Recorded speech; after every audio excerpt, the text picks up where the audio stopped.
Hi friends, you're here for another story. I'm so glad. Today we have a silly one. It's also a song that I think you might know. It's called There's a Hole in the Bucket. Here's the guy. He looks like maybe he works on a farm, and that's the well. And you put the bucket down, down, down into the well on a little pulley, and down at the bottom of the well there's water. And in some places, and in the olden days, everywhere, that was the way you got water. If you couldn't just get it out of the stream, you had a well for water, because it wouldn't just come out of the faucet. They hadn't invented that yet. So now he needs some water, but do you see the hole in the bucket? The duck is noticing the hole. That is what this is all about. And the pictures are by Nadine Westcott. I really love her illustrations. She also did the illustrations for The Lady with the Alligator Purse, and she did a version of Miss Mary Mack and Peanut Butter and Jelly. She really makes pictures look adorable. Look at these little animals on the farm, and there goes the farmer. And you can see there is a hole in the bucket and the water is coming out. This is a song that's been around for a long, long time. I bet your parents know it. And on the title page where it says there's a hole in the bucket, you can see the whole farm. And there's the farmer's wife, and she's yelling. Do you see her talking bubble? And she's yelling, "Henry, water!" So she's got a bucket for him, and she's wanting him to go get the water. I kind of wish she asked him a different way. Instead of just ordering him, "Henry, water!" I wish she had said, "Henry, could you please go get some water for us?"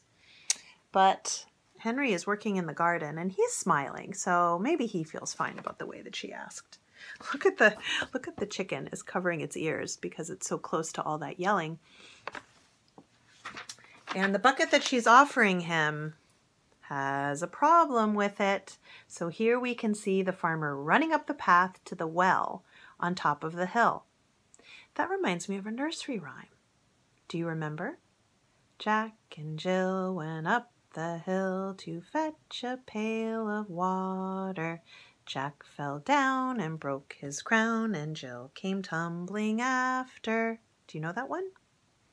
Well, this isn't Jack and Jill, this is the farmer, and as he makes his way down the hill with the bucket, look at the water squirting out of the hole. That's not going to work. The song sounds like this. There's a hole in the bucket, dear Liza, there's a hole in the bucket, dear Liza, a hole. So the wife is hanging up the laundry. This is a washing board. They used to scrub the clothes against that. So they don't have a washing machine either. And so she's doing the laundry and she's hanging up the clothes to dry, and he's trying to show her about the hole in the bucket. Maybe that's why she needed the water, because she's trying to wash the clothes. Liza must be her name, right? Well, you know what she says?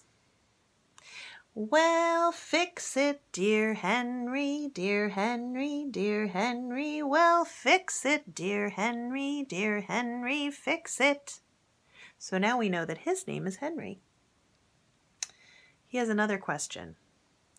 "With what shall I fix it, dear Liza, with what shall I fix it, dear Liza, with what?" She has an idea. "With a straw, dear Henry, with a straw, dear Henry, with a straw." Can you see some straw in the background? It's growing in the hills. Back here, there's tufts of straw. Straw is something that they use for animals, to make some bedding for animals, and so he got a bunch of straw from the field and he's carrying it on his back. Sometimes people do that. If something is really, really heavy, they put it on their back to carry it, because your nice strong legs can carry a big load.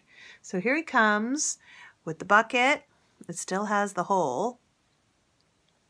And then he comes home and here's Liza. She's just baked a pie. And the farmer is sticking a piece of straw into the hole, but do you think that's going to work? There's a problem. Do you see how big that hole is? And how little that piece of straw is? Well, Henry says this. The straw is too long, dear, dear Liza, dear Liza. The straw is too long, dear Liza, too long. I think this is going to be one problem after another. Liza has the answer. She says, well, then cut it, dear Henry, dear Henry, dear Henry, then cut it, dear Henry, dear Henry, then cut it. I don't know if it being too long is really the problem. I don't know if it's thick enough for that big hole. I think the problem is not going to be solved yet. Henry does not know what to do. He says, well, how shall I cut it, dear Liza, dear Liza? Well, how shall I cut it, dear Liza? How? And she has the answer again. It seems like he's always asking what to do and she's always telling him. With an axe, dear Henry, dear Henry, dear Henry, with an axe, dear Henry, dear Henry, with an axe. Can you see? It's kind of small in the picture, but if you look, there's a stump in the background with a little axe sticking out of it. So he's going to go get that to cut the straw. So he put the straw on the stump for chopping, and he's getting ready to fix it. But there's a problem again, he says. Well, the axe is too dull, dear Liza, dear Liza. Well, the axe is too dull, dear Liza, too dull. Dull means it's not sharp enough. So he's banging the axe down on the straw, but it's not doing its cutting job. So he always asks Liza what to do. And Liza has her own work to do. Have you noticed how busy Liza is during the story? Now she's feeding the chickens. And here comes Henry, not knowing what to do. So she says, then sharpen it, dear Henry, dear Henry, dear Henry. Then sharpen it, dear Henry, dear Henry. Then sharpen it. Look at her face. Do you think it's starting to bother her that Henry keeps asking her what to do? I wonder if he could try and figure out what to do instead of just always asking her what to do. Uh-oh, he has another question. He says, on what shall I sharpen it, dear Liza, dear Liza? On what shall I sharpen it, dear Liza? On what? So I guess he's never sharpened an axe before. And he says, oh, well, I don't know how to sharpen an axe. What do I sharpen it on? How do I sharpen an axe? I have a feeling Liza will have an answer for him. On a stone, dear Henry, dear Henry, dear Henry. On a stone, dear Henry, dear Henry. On a stone. Do you see it up in the background there? That's actually called a sharpening stone. It's like a wheel that turns, and when you hold the blade against it, it makes the blade more sharp. So now he has to go back and forth with all these things. So he tried to sharpen it, but there was another problem. He says, well, the stone is too dry, dear Liza, dear Liza. But the stone is too dry, dear Liza, too dry.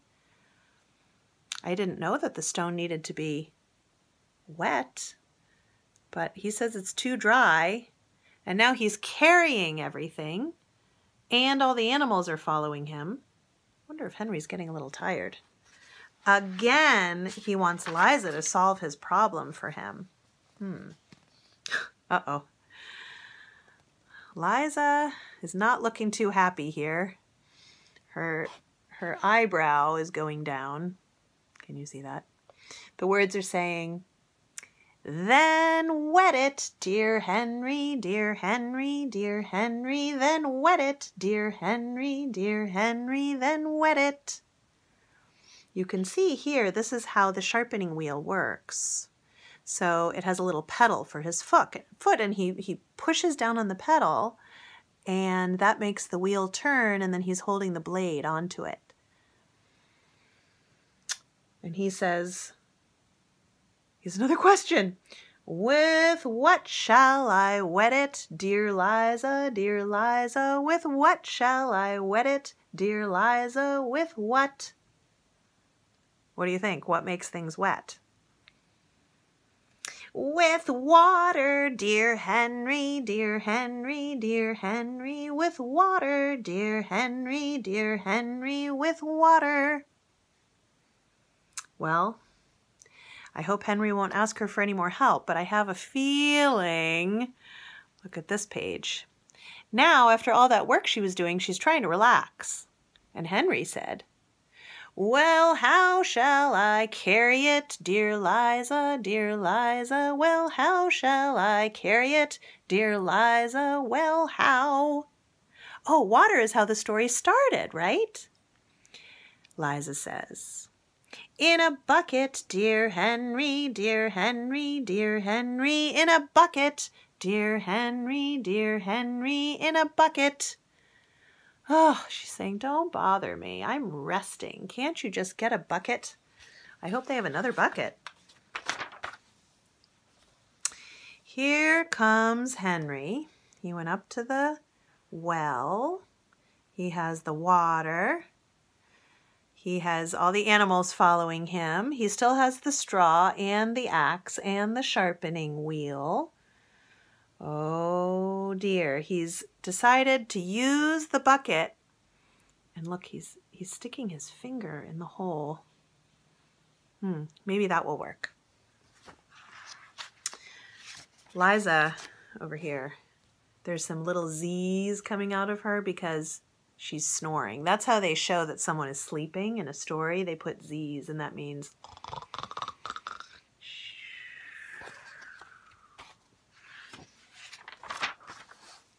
uh-oh. But there's a hole in the bucket, dear Liza, dear Liza. There's a hole in the bucket, dear Liza, a hole. And he held it right over her while he was showing her the hole, and when he pulled his finger out, splash. Uh-oh.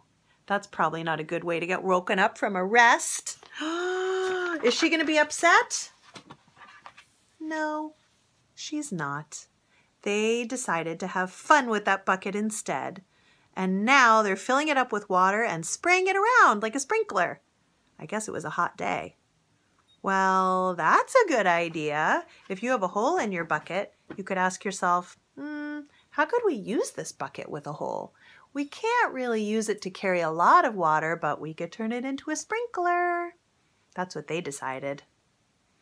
There are a lot of versions of that song all around, and all the solutions for how to fix the bucket are whatever you can think of. You might say, how will I fix it? You can make up whatever you want.